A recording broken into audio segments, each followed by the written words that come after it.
ഒരു പാവം പെണ്ണിന് റോട്ടിലിട്ട് വലിച്ചേറി കൊന്നില്ലേ ഡൽഹിയിൽ? അവിടെ അപ്പനും അമ്മയും കൊടുത്തല്ലോ കംപ്ലൈന്റ്. എന്നിട്ട് എന്തുണ്ടായി? ആ പാവത്തിന്റെ നെഞ്ചടക്കം കടിച്ചു പറിച്ചവന്മാർക്ക് വയസ്സറിയിച്ചിട്ടില്ല, മൂപ്പച്ചിട്ടില്ല എന്ന് പറഞ്ഞ് ഇറക്കി വിട്ടില്ലേ?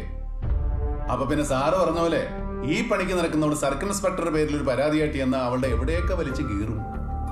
ഇനിയിപ്പൊ കേസ് ആയാൽ തന്നെ ആർക്കാ ഗുണം? പത്രക്കാർക്ക് 10 കോപ്പി കൂടുതൽ അടിക്കാൻ, ചാനലുകാർക്ക് 2 ദിവസം തരവഴി പറയാം. കൊടുക്ക ഉള്ള മാനവും പോയിട്ട് അവിടെ എവിടെയെങ്കിലും പോയി ചാവും. അത്രയേ ഉള്ളൂ. എനിക്ക് ശരിയെന്ന് തോന്നിയാണ് ഞാൻ ചെയ്തത്. സസ്പെൻഷനോ ഡിസ്മിസലോ എന്താന്ന് വെച്ചാൽ സാറിന്റെ ഇഷ്ടം പോലെ ചെയ്യും. ഞാൻ SP ഓഫീസ് പോയി മേടിച്ചോളാം.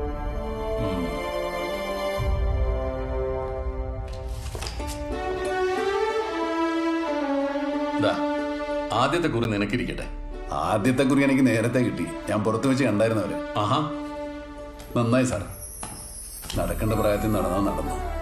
അല്ലെങ്കിൽ ചിലപ്പോൾ നമ്മളെ പോലെ പിഴച്ച് തല കുത്തിപ്പോവും.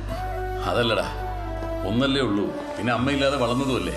അവന്റെ ഇഷ്ടത്തിനൊക്കെ അങ്ങ് മൂളിക്കൊടുത്ത വല്ലതും പറ്റിപ്പോയാലോ ഒന്ന് പേടിച്ചിട്ടാ. നീയല്ലേ ചെറുപ്പം മുതൽ അവനെ എടുത്തുകൊണ്ട് നടന്നതും ഇപ്പൊ അവന്റെ റൊമാൻസിന് കൂട്ടുന്നതും ഒക്കെ. എന്തെങ്കിലും പറ്റിപ്പോയാ നീ നോക്കിക്കോണം. അവനൊന്നും പറ്റിയല്ല സാറേ, അവൻ മിടുക്കനാ. ഏതായാലും എന്നെ പോലെ ആകില്ല. അപ്പൊ എങ്ങനെ, സസ്പെൻഷനോ ഡിസ്മിസലോ? പോടാ